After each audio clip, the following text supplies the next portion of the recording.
ಸಂದರ್ಶಕ ಇವ್ರಿಗೂ ಬಂದಲೆ ಮನೆಗೆ ಬರ್ದೆ ಹೋಗ್ತಾನೆ. ನೀನು ಅವನು ಕಾಯ್ತಾ ಇದೆಯಾ ಅಂತ ಅವ್ನು ಗೊತ್ತಾದ್ರೆ ನಿನ್ನ ಅಂತಸ್ತು ಕಮ್ಮಿ ಆಗುತ್ತೆ. ಅದು ಹಾಗಲ್ಲ ನೋಡು, ಸಂದರ್ಶಕ ಬಂದ ಅಂತ ಕಾಣುತ್ತೆ. ಸಾಹಿತಿಗಳು ಒಳಗಡೆ ಬರೀತಾ ಇದ್ದಾರೆ ಅಂತ ಹೇಳು. ಸಾಹಿತಿಗಳು ಒಳಗ್ ಕುರಿತಾ ಇದ್ದಾರೆ ಏನೋ ಅಂತ ಹೇಳು.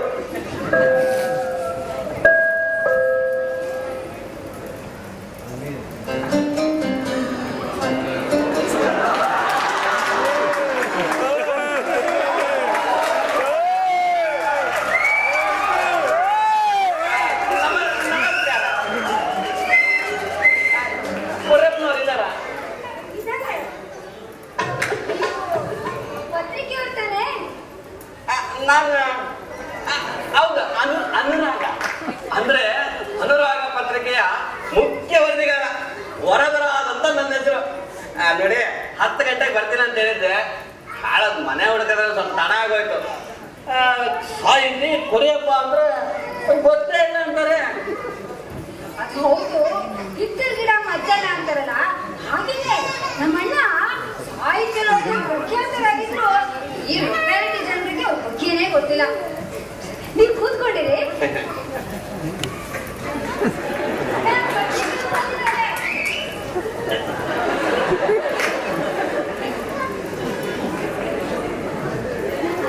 ವೆಂಕು ಮೇಡಮ್ ಎಲ್ಲಿದ್ದಾರೆ? ನಮಸ್ಕಾರ. ನಮಸ್ಕಾರ. ಸ್ವಲ್ಪ ತಡ ಆಗೋಯ್ತು ಬರೋದು. ಪರವಾಗಿಲ್ಲ.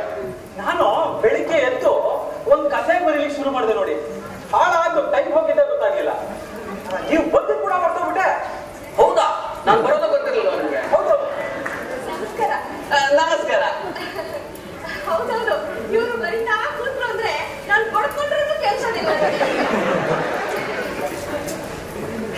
ಇವಳು ಸುಶೀಲೆ. ಹೌದಾ? ನಾನು ಪ್ರೀತಿಯಿಂದ ಲೇ ಸುಶಿ ಅಂತ ಕರಿತೀನಿ. ನನ್ನ ಧರ್ಮ ಭಕ್ತಿ, ಅರ್ಥಾತ್ ವರದಕ್ಷಿಣೆ ವರೋಪಚಾರ ಏನು ಎಂದಿರ ಕೇವಲ ಧರ್ಮಕ್ಕಾಗಿ ಇವಳು ಮದುವೆ ಆಗಿದ್ದೀನಿ. ಇವಳು ನನ್ನ ತಂಗಿ ಕಾಮಾಕ್ಷಿ. ನಮಸ್ಕಾರ. ನಮಸ್ಕಾರ.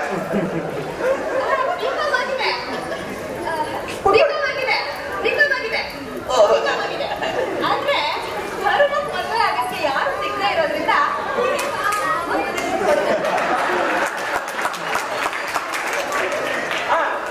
ಎಲ್ಲಮ್ಮ ನನ್ನ ಮಕ್ಕಳು. ನನ್ನ ದೊಡ್ಡ ಮಗಳು ಕವಿತಾ. ಓ, ಎರಡನೇ ಅವಳು ಬಾಮ್ಮ ಇಲ್ಲಿ ಬಾಮ್ಮ. ಅವಳು ಕಾದಂಬರಿ. ಕಾದಂಬರಿ. ಕವಿತಾ ಕಾದಂಬರಿ. ಹೌದೌದು. ಮೂರನೇ ಅವನು ಒಳಗಡೆ ಮಲಗಿದ್ದಾನೆ. ಓ, ಬಹುಶಃ ಅವನ ಹೆಸರು ಪ್ರಬಂಧ ಅಂತ ಇರ್ಬೇಕಲ್ಲ. ಅಲ್ರಿ, ಅವನ ಹೆಸರು ಪೂರ್ಣ ವಿರಾಮ. ನೋಡಿ, ನಾನು ಸಾಮಾಜಿಕ ಪ್ರಜ್ಞೆ ಇರೋ ಸಾಹಿತಿ ಕಟ್ಟಿದ್ರೆ ಜನಸಂಖ್ಯಾ ಸ್ಫೋಟದ ತೀವ್ರತೆ ನನಗೆ ಇರೋದ್ರಿಂದ 3ಕ್ಕೆ ಪೂರ್ಣ ವಿರಾಮ ಮಾಡಿದೆ. ಇದನ್ನ ನೀವು ಹೈಲೈಟ್ ಮಾಡಬೇಕು ನೋಡಿ. ಮಕ್ಕಳಿಗೆಲ್ಲ ಅಪರೂಪದ ಹೆಸರನ್ನ ಇಟ್ಟಿದ್ದೀರಾ. ಆದ್ರೆ ಈ ಪೂರ್ಣ ವಿರಾಮ ಅನ್ನೋದು ಯಾಕೆ ಕರೆಯಕ್ಕೆ ಸ್ವಲ್ಪ ಕೊಂಚ ಉದ್ದ ಅನ್ಸಲಿಲ್ವಾ? ಹಾಗೇನಿಲ್ಲ ರೀ. ಕೆಲವರು ಪದ್ಮಶ್ರೀ ಅಂತ ಇಚ್ಛಿರ್ತಾರೆ, ಭೂಮಿ ಅಂತ ಕರೀತಾರೆ, ಜಾಮೀನಿ ಅಂತ ಇಟ್ಬಿಟ್ಟು ಡೂಮಿ ಅಂತ ಕರೀತಾರೆ. ಹಾಗೆ ನಾವು ಪೂರ್ಣ ವಿರಾಮನ ಪೂರ್ಣ ಅಂತೀವಿ, ಇಲ್ಲದೆ ಇದ್ರೆ ರಾಮ ಅಂತೀವಿ. ಮತ್ತೆ ನಿಮ್ಮ ಹೆಸರು ಕೊರೆ ಬಂದ ಯಾಕೆ ಬಂತು? ಓ, ಅದಾ, ನನ್ನ ನಿಜವಾದ ಹೆಸರು ಕೆ ಕರಿಯಪ್ಪ. ಕೆ ಅಂದ್ರೆ ಕೊಪ್ಪ, ನಮ್ಮ ಊರು. ಕೊಪ್ಪ. ಹೀಗೆ ಕನ್ನಡಾಭಿಮಾನ ಜಾಸ್ತಿ ಆದ್ಮೇಲೆ ಕೇನ ಕೋ ಮಾಡ್ಕೊಂಡು ಕೋ ಕರಿಯಪ್ಪ ಅಂತ ಬರೀಲಿಕ್ಕೆ ಶುರು ಮಾಡಿದೆ. ನನ್ನ ಮೊದಲನೇ ಕವನ ಪ್ರಕಟ ಆದಾಗ ಮುದ್ರಾ ರಾಕ್ಷಸನ ಹಾವಳಿಯಿಂದ ಕೋ ಕರಿಯಪ್ಪ ಹೋಗಿ ಕೊರಿಯಪ್ಪ ಅಂತ ಅಚ್ಚಾಯ್ತು. ಓ, ಅಂದ್ರೆ ಪ್ರಿಂಟಿಂಗ್ ಮಿಸ್ಟೇಕ್. ಇದರಿಂದ ನನ್ನ ಸ್ನೇಹಿತರೇನಂದ್ರು ಗೊತ್ತಾ, ಕೊರಿಯಪ್ಪ ಅನ್ನೋದು ಬಹಳ ಅರ್ಥಗರ್ಭಿತವಾಗಿದೆ ಕಣಯ್ಯ, ಇದನ್ನೇ ನಿನ್ನ ಕಾವ್ಯನಾಮ ಮಾಡ್ಕೋ ಅಂದ್ರು. ನನಗೂ ಅದೇ ಸರಿ ಅನ್ನಿಸ್ತು. ಅವತ್ತಿಂದ ಕೊರಿಯಪ್ಪ ಅಂತ ಬರೀಲಿಕ್ಕೆ ಶುರು ಮಾಡಿದೆ ನೋಡಿ. ಹೌದು, ಕೊರಿಯಪ್ಪ ಅನ್ನೋ ಹೆಸರು ಬಹಳ ಅದ್ಭುತವಾಗಿದೆ ನೋಡಿ. ಅಂದಾಗೆ ನಾನು ನೇರವಾಗಿ ಪ್ರಶ್ನೆ ಬರ್ತೀನಿ. ಅಂದ ಕೊರಿಯಪ್ಪನವರೇ, ನಿಮ್ಮ ಸಾಹಿತ್ಯ ರಚನೆಯ ಉದ್ದೇಶವೇನು? ಪ್ರಕಟಿಸೋದ್ರೆ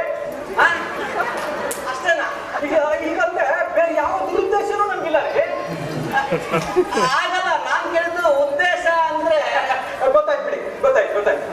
ಉದ್ದೇಶ ಅಂದ್ರೆ ಉದ್ದ ಪ್ಲಸ್ ಈಶ. ಉದ್ದವಾಗಿ ಹೇಳ್ಬೇಕು ಅಂತ ತಾನೇ ನಾವು ಹೇಳ್ತಾ ಇರೋದು. ನನ್ನ ಸಾಹಿತ್ಯದ ಮೂಲ ಉದ್ದೇಶ ಏನಂದ್ರೆ ಅಂಶದಿಂದ ಬರೆದು ಪ್ರಕಟಿಸುವ ಮೂಲಕ ಸಂವಹನ, ಸೃಜನಶೀಲತೆ, ಪಟ್ಟಪತ್ರ ಇದೆಲ್ಲಕ್ಕೂ ಮುಖ್ಯವಾಗಿ ಇನ್ನೊಂದಿದೆ. ಏನಾಯ್ತು? ಸ್ವಲ್ಪ ಜೋರಾಗಿ ಹೇಳಿ. ಅಯ್ಯೋ ಮಾನವೀಯತೆ ನನ್ನ ಸಾಹಿತ್ಯದ ಮೂಲ ಉದ್ದೇಶ. ಇದನ್ನು ನೀವು ಹೈಲೈಟ್ ಮಾಡ್ಬೇಕು ನೋಡಿ. ಮಾನವೀಯತೆ ಅಂದಾಗೆ ನಿಮ್ಮ ಇತ್ತೀಚಿನ ಕವನ ಸಂಕಲನ ತಲೆ ಶೂಲೆಯಲ್ಲಿ ನೀವು ಮಾನವೀಯತೆಗೆ ಒತ್ತು ಕೊಟ್ಟಿರೋದು ಕಾಣಿಸೋದೇ ಇಲ್ವಲ್ಲ? ಓ, ಹಾಗಂತೀರಾ? ಹಾಗಾದ್ರೆ ನೀವು ಒಂದು ಕೆಲಸ ಮಾಡಿ, ನಾವು ಸ್ವಲ್ಪ ತಿಂಡಿ ಕಾಫಿ ತಗೊಂಬಮ್ಮ. ಗೊತ್ತಾಯ್ತು ಬಿಡಿ, ಗೊತ್ತಾಯ್ತು. ನೀವು ಆ ಪ್ರಶ್ನೆ ಬಿಟ್ಬಿಡಿ, ಅದಿರ್ಲಿ. ಈಗ ಮುಂದಿನ ಪ್ರಶ್ನೆ ನೋಡಿ ಕುರಿಯಪ್ಪನವ್ರೆ, ನೀವು ಕಥೆ ಕವನಗಳನ್ನ ಯಾಕೆ ಬರೀತೀರಿ? ಸಾಮಾನ್ಯವಾಗಿ ನಾನು ಬಾಲ್ ಪೆನ್ನಲ್ಲೇ ಬರೆಯೋದು. ಒಮ್ಮೊಮ್ಮೆ ಇಂಕ್ ಪೆನ್ನಲ್ಲೂ ಬರೆಯೋದುಂಟು. ಹಾಗಲ್ಲ, ನಾನ್ ಕೇಳಿದ್ದು ಸ್ಫೂರ್ತಿ ಯಾಕೆ ಬರುತ್ತೆ? ಸ್ಫೂರ್ತಿ ರಮಣೀಯವಾದ ಪ್ರಕೃತಿ ಸೌಂದರ್ಯ, ಹಾಲು ಬೆಳದಿಂಗಳು, ಹಕ್ಕಿಗಳು ಚಿಲಿಪಿಲಿ, ನದಿ ನೀರು ಜುಳುಜುಳು, ಮನಮೋಹಕ ಚೆಲುವೆಯರು,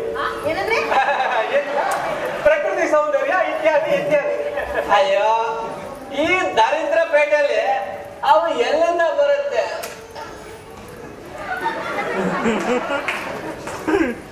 ಈ ದರಿದ್ರ ಪೇಟೆಯಲ್ಲಿ ಅವೆಲ್ಲ ಎಲ್ಲಿಂದ ಬರುತ್ತೆ ಸರ್? ಇಲ್ಲಿರೋದು ಆ ಕಾರ್ಖಾನೆ ಹೊಗೆ, ವಾಹನಗಳು ಸದ್ದು ಧೂಳು ಅಲ್ವೇ? ಹೌದು. ಪೂರ್ತಿ ಅಂದ್ರೆ ನನಗೆ ಯಾವ್ದಾದ್ರು ಪತ್ರಿಕೆಯಿಂದ ಆಹ್ವಾನ ಬಂದ್ರೆ ಅಥವಾ ಯಾರಾದ್ರೂ ಪತ್ರಿಕೆಯವರು ಅಥವಾ ಸನ್ಮಾನಕ್ಕೆ ಕರೆದ್ರೆ ತಕ್ಷಣ ಪೂರ್ತಿ ಬಂದ್ಬಿಡುತ್ತೆ. ಈಗ ಸ್ವಾಮಿ, ಉದಾಹರಣೆಗೆ ನೀವು ಇಲ್ಲಿಗೆ ಬಂದಿದ್ದೀರಾ, ನನಗೆ ಪೂರ್ತಿ ಬಂದು ಹಾಗೆ ಒಂದು ಕವನ ಮುಖ್ಯ ಬರ್ತಾ ಇದೆ. ನಡೆಯಲಿದೆ ನನ್ನ ಸಂದರ್ಶನ, ಜೀವನದ ಅತ್ಯಂತ ಮಧುರ ಕ್ಷಣ. ಸ್ವಾಮಿ, ಆಮೇಲೆ ಏನಿಲ್ಲ ರೀ, ಇದು ಹನಿ ಕವನ, ಇದು ಕೂತ್ಕೊಮ್ಮ.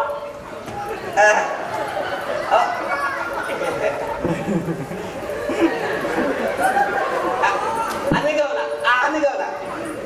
ಅಂದಾಗೆ ಈಗ ಮುಂದಿನ ಪ್ರಶ್ನೆ ಕೊರೆಯಪ್ಪನವ್ರೆ, ಸಾಹಿತ್ಯ ಬದುಕಿಗೆ ನಿಷ್ಠ ಆಗಿರ್ಬೇಕು ಅಂತಾರಲ್ಲ, ಇದಕ್ಕೆ ನಿಮ್ಮ ಅಭಿಪ್ರಾಯವೇನು? ಸಾಹಿತ್ಯ ಬದುಕಿಗೆ ಇಷ್ಟ ಆಗಿರ್ಬೇಕು ನಿಜ, ಆದ್ರೆ ಇವತ್ತು ಸಾಹಿತ್ಯ ಬದುಕಿಗೆ ಅನಿಷ್ಟ ಆಗಿದೆ. ಸಾಹಿತ್ಯದಿಂದ ಬದುಕೋದು ಬಹಳ ಕಷ್ಟ ಆಗಿದೆ. ಸಾಹಿತ್ಯ ಲೋಕವೇ ಭ್ರಷ್ಟವಾಗಿದೆ.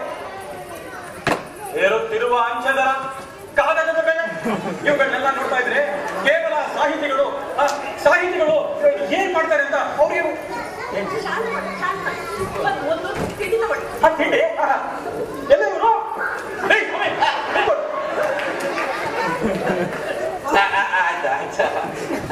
ನಾಳೆ ಸಂಡೆ ಕೂಡ ಮೊದಲೇ ಇರ್ಬೇಕು. ಸಾಹಿತ್ಯದಿಂದ ಹೊಟ್ಟೆ ತುಂಬಲ್ಲ, ತಿಂಡಿರ್ತವಲ್ಲ. ಅದು ಸರಿ.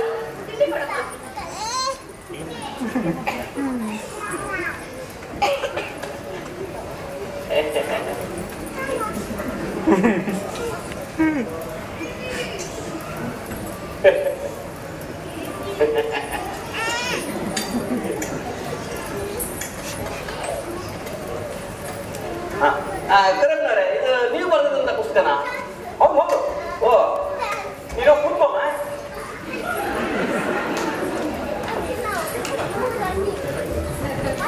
ಥ್ಯಾಂಕ್ಸ್, ತುಂಬಾ ಥ್ಯಾಂಕ್ಸ್.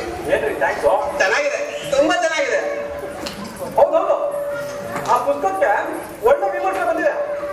ನಾನು ಹೇಳಿದ್ದು ತಿಂಡಿ ಬಗ್ಗೆ. ನನ್ನ ತಂಗಿನ ಮಾಡಿದ್ದು. ಸಾವುಗೆ ಅಡುಗೆ ಎಲ್ಲ ಮಾಡೋದಂದ್ರೆ ತುಂಬಾ ಇಷ್ಟ ನೋಡಿ. ಹೌದಾ?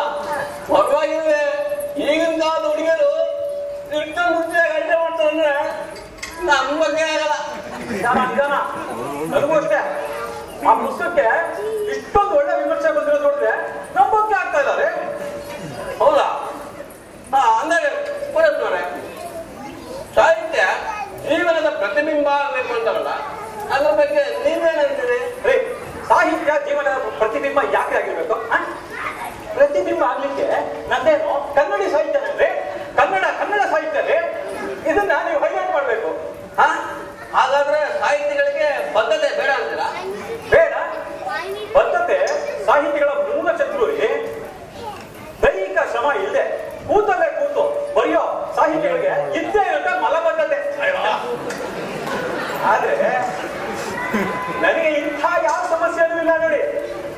ಅಂದ್ರೆ ನಾನು ಬದ್ಧ ಸಾಹಿತಿ ಅಲ್ಲ ರೀ, ನಾನು ಅಬದ್ಧ ಸಾಹಿತಿ, ಪ್ರಬುದ್ಧ ಸಾಹಿತಿ, ಹೇಳಿದ ತಕ್ಷಣ ಕವನ ಬರೆಯುವ ಶುದ್ಧ ಸಿದ್ಧ ಸಾಹಿತಿ. ಇದನ್ನ ನೀವು ಹೈಲೈಟ್ ಮಾಡ್ಬೇಕಲ್ವಾ? ನಾನು ಹೈಲೈಟ್ ಮಾಡ್ಕೊತೀನಿ ನೋಡಿ. ನೀವು ಎಂತ ಸಾಹಿತಿ ಅಂತ ಚೆನ್ನಾಗಿ ಮನದಟ್ಟು ಮಾಡಿಕೊಟ್ರೆ ಅಂದಾಗೆ ಇತ್ತೀಚಿನ ಸಾಹಿತಿಗಳ ಬಗ್ಗೆ ನಿಮ್ಗೆ ಏನ್ ಅನ್ಸುತ್ತೆ? ಅಯ್ಯೋ, ಯಾಕೆಂದ್ರೆ ಇತ್ತೀಚೆಗೆ ಸಾಹಿತಿಗಳ ಸಂಖ್ಯೆ ಹೆಚ್ಚಾಗಿ ಅವರೊಳಗೆ ಪರಸ್ಪರ ಒಂದು ಕಾಂಪಿಟೇಷನ್ ನಡೀತಾ ಇದೆ. ಆದ್ರಿಂದ ಸರ್ಕಾರ ಇದ್ರ ಬಗ್ಗೆ ತಕ್ಷಣ ಕ್ರಮ ಕೈಗೊಳ್ಬೇಕು. ಯಾವ ತರ ಕ್ರಮ ಕೈಗೊಳ್ಬೇಕು ಅಂತೀರಾ? ಅಂದ್ರೆ ಸಾಹಿತಿಗಳಿಗೂ ಅಲ್ಲಲ್ಲ, ಸಾಹಿತ್ಯಕ್ಕೂ ಕುಟುಂಬ ಯೋಜನೆ ಮಾಡ್ಬೇಕು. ಸಾಹಿತ್ಯಕ್ಕೂ ಕುಟುಂಬ ಯೋಜನೆ ಅದ್ಭುತವಾದಂತ ವಿಚಾರ ನೋಡಿ. ಇದನ್ನ ನೀವು ಹೈಲೈಟ್ ಮಾಡ್ಬೇಕು. ಅಂದಾಗೆ ಕೋರೆಪ್ಪನವರೇ ನೋಡಿ, ಸಾಹಿತ್ಯ ಲೋಕದಲ್ಲಿ ವಿಮರ್ಶೆಯ ಪಾತ್ರ ದೊಡ್ಡದು ಅಂತಾರೆ. ವಿಮರ್ಶೆಯ ಜವಾಬ್ದಾರಿ ಕುರಿತು ನಿಮ್ಮ ಅಭಿಪ್ರಾಯವೇನು? ವಿಮರ್ಶೆಯ ಜವಾಬ್ದಾರಿ ಅಂದ್ರೆ ವಿಮರ್ಶೆ ದಾರಿ ತಪ್ಪಿದೆ, ಇದಕ್ಕೆ ಲೇಖಕರೇ ಜವಾಬ್ ಕೊಡ್ಬೇಕ್ರಿ. ಆದ್ರೆ ಸಾಹಿತಿಗಳು ತಮ್ಮ ಕೃತಿಯನ್ನು ತಾವೇ ವಿಮರ್ಶಿಸುವುದು ಅಷ್ಟೊಂದು ಸರಿ ಅಲ್ವಲ್ಲ? ಓ, ಹಾಗಂತೀರಾ? ಅದಕ್ಕೊಂದು ಉಪಾಯ ಇದೆ. ನಾವೇ ಬೇರೆ ಹೆಸರಿಟ್ಕೊಂಡ್ಬಿಟ್ಟು ನಮ್ಮ ಸಾಹಿತ್ಯದ ಬಗ್ಗೆ ವಿಮರ್ಶೆ ಬರೆದ್ರಾಯ್ತು. ನಾನೇ ಎಷ್ಟೋ ಸಲ ಈ ತರ ಮಾಡಿದ್ದೀನಿ. ಇದನ್ನ ನೀವು ಹೈಲೈಟ್ ಮಾಡಿ.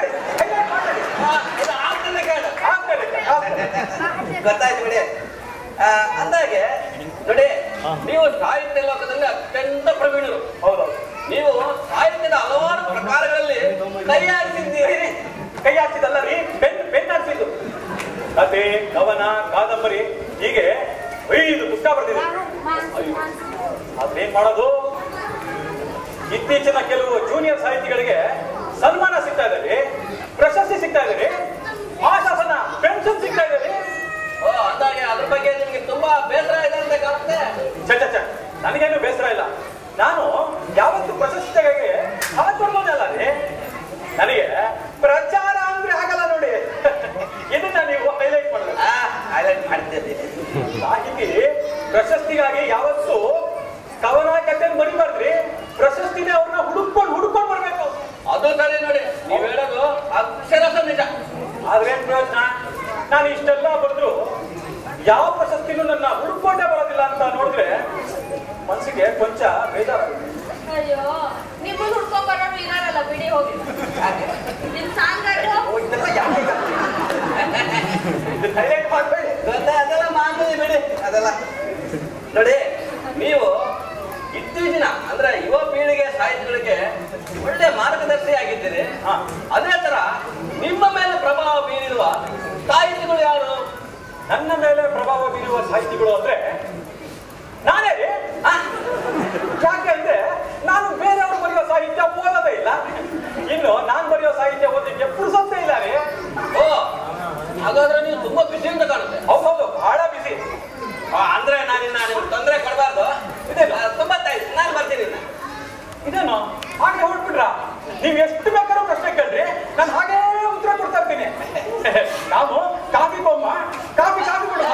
ಬೇಡ ಪರವಾಗಿಲ್ಲ.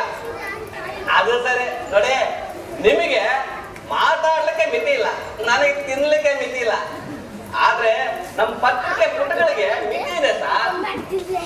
ನೀವು ಕೆಲಸ ಮಾಡಿ, ನೀವು ನಿಮ್ಮ ಆಟೋಬಯೋಗ್ರಫಿ ಬರೆದು ಅದರಲ್ಲಿ ನಿಮ್ಮ ವಿಚಾರಧಾರೆಯನ್ನೆಲ್ಲ ಧಾರಾಳವಾಗಿ ಹೇಳ್ಕೋಬಹುದು ನೋಡಿ. ಹೌದು, ನಾನು ಆಗಲೇ ಬರೀಲಿಕ್ಕೆ ಶುರು ಮಾಡಿದ್ದೇನೆ. ಕೊರಿಯಪ್ಪನ ಕೊರಿಯೋಗ್ರಫಿ ತಡಿ, ಒಂದ್ ಸ್ಯಾಂಪಲ್ ತೋರಿಸ್ತೀನಿ. ಬೇಡ ತಾನೆ, ಬೇಡ ಈಗಾಗಲೇ ಅದ್ರ ಬಗ್ಗೆ ನನಗೆ ತಕ್ಕ ಮಟ್ಟಿನ ಪರಿಚಯ ಆಗಿದೆ. ಅಂದಾಗೆ ಕೊರೆಪ್ಪನವರೇ, ನಿಮ್ಮ ಹೆಂಡತಿ ಮತ್ತು ನಿಮ್ಮ ತಂಗಿ ಕಾಮಾಕ್ಷಿ ಕೂಡ ಇಷ್ಟೊಂದು ಆಸಕ್ತಿಯಿಂದ ಕೂತು ಕೇಳ್ತಾರ ನೋಡಿದ್ರೆ ಅವ್ರಿಗೂ ಸಾಹಿತ್ಯದಲ್ಲಿ ತುಂಬಾ ಅಭಿರುಚಿ ಇದೆ ಅಂತ ಕಾಣುತ್ತೆ. ಇದೆ ಅಂತ ಬರ್ಕೊಳ್ಳಿ. ಅಲ್ಲ, ನಾವು ಅಭಿರುಚಿ ತೋರಿಸ್ತಾ ಇದ್ರೆ ಅವ್ರು ಬಿಡ್ಬೇಕಲ್ಲ. ಅಂದಂಗೆ ಮಿಸ್ಟರ್ ವರದಿಗಾರ್ ಅವ್ರೆ, ನೀವು ವರದಿಗಾರಲ್ಲ, ಅವ್ರ ಹೆಸರು ವರದರಾಜ್.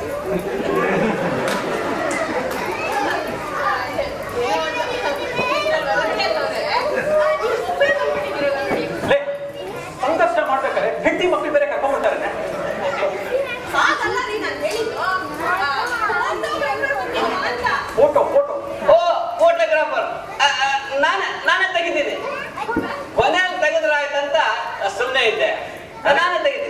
ನನಗೆ ಪ್ರಚಾರ ಅಂದ್ರೆ ಆಗಲ್ಲ ನೋಡಿ. ಅಂದಾಗೆ ಗೊರಪ್ಪನವ್ರೆ, ನೀವು ನೋಡಿ ಸಾಹಿತ್ಯದಲ್ಲಿ ಮಗ್ನರಾಗಿರೋರಂತ ಒಂದು ಪೋಸ್ ಕೊಡಿ ನೋಡೋಣ. ನೀವು ಬರ್ರಿ. ಹಾ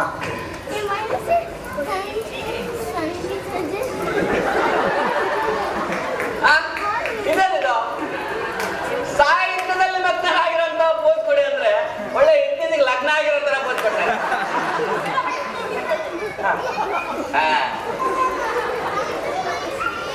ನೀವು ಈ ಫೋಟೋದಲ್ಲಿ ಬೇಡಮ್ಮ. ಇದೊಳ್ಳೆ ಚೆನ್ನಾಗಿತ್ತು. ನಾನು ಯಾಕ್ರಿ ಬೇಡ? ಅವ್ರು ಬರೆಯೋದಕ್ಕೆ ನಾನೇ ಸ್ಫೂರ್ತಿ ಅಲ್ವೇನ್ರಿ? ಹೇಳಿ. ಹೌದು, ಅವಳೇ ಸ್ಫೂರ್ತಿ. ನಾನು ಅವ್ರದ್ದು ಒಂದು ಮೊದಲಾಗಿ ಒಂದು ಫೋಟೋ ತೆಗೆದ್ಬಿಟ್ಟು ನಾನು ತೆಗಿಬೇಕಾ ಅವ್ರದ್ದು ಒಂದು ಫೋಟೋ? ಪ್ಲೀಸ್ ಪ್ಲೀಸ್ ಅಲ್ಲಿ ನಿಂತ್ಕೋ, ಆಮೇಲೆ ನಂದು ಆದ್ಮೇಲೆ ನಿಂದು. ಓಕೆ ಖಂಡಿತ ಖಂಡಿತ ತೆಗಿತೀನಿ. ಇಲ್ಲ ನೋಡಿ, ವಾ ತುಂಬಾ ಚೆನ್ನಾಗಿದೆ. ಹೀಗೊಂದು ನನಗೆ ಪ್ರಚಾರ ಅಂದ್ರೆ ಆಗಲ್ಲ ನೋಡಿ. ಓ ಗೊರಪ್ಪನವ್ರೆ, ಇದು ಮುಖಪುಟದಲ್ಲಿ ಬರುತ್ತೆ ನೋಡಿ. ಅಲ್ಲಿಂದ ಓ ಇಲ್ಲಿಂದ ಹೀಗೆ ಆಗ್ಲಿ ಆಗ್ಲಿ. ಈಗ ಇಲ್ಲಿಂದ ನನಗೆ ಪ್ರಚಾರ ಆಗಲ್ಲ. ಸಾಕು ಸಾಕು ಆಯ್ತು, ತಕ್ಕ ಮಟ್ಟಿಗೆ ಆಯ್ತು. ಈಗ ನೀವು ಸ್ವಲ್ಪ ಈ ಕಡೆ ಬನ್ನಿ. ನೀವು ಈ ಕಡೆ ಸ್ವಲ್ಪ ಈ ಕಡೆ ನೀವು ಈ ಕಡೆ ಬನ್ನಿ.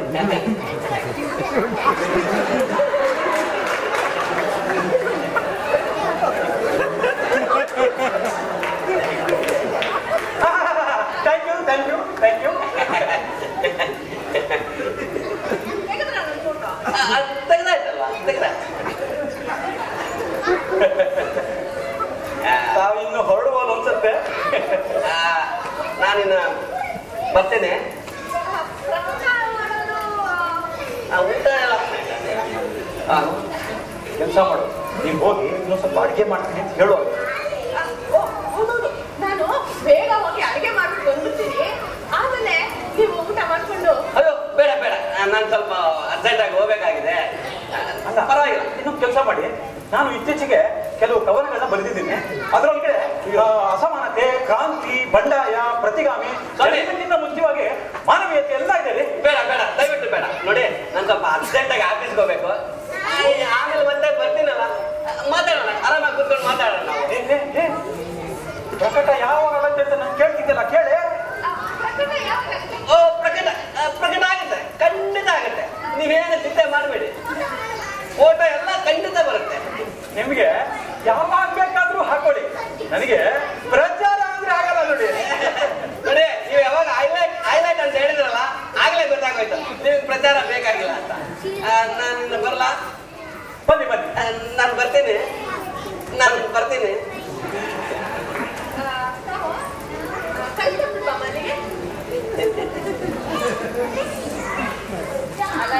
ಪಾಪ ಬರೀ ಊಟ ಅಂತ ನೆನ್ಸಿದ್ರೆ ಮಾಡ್ಕೊಂಡು ಹೋಗ್ತಿದ್ದೋ ಏನೋ.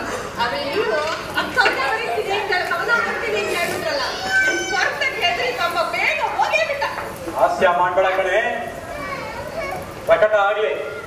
ಈ ಕೊಡಿಯಪ್ಪ ಎಂತ ದೊಡ್ಡ ಸಾಹಿತ್ಯ ಅಂತ ಜನರಿಗೆ ತಿಳಿಯುತ್ತೆ. ಬರಲಿದೆ ನನ್ನ ಸಂದರ್ಶನ, ಜೀವನದ ಅತ್ಯಂತ ಮಧುರ ಕ್ಷಣ. ಬರಲಿದೆ ನನ್ನ ಸಂದರ್ಶನ, ಜೀವನದ ಅತ್ಯಂತ ಮಧುರ ಕ್ಷಣ.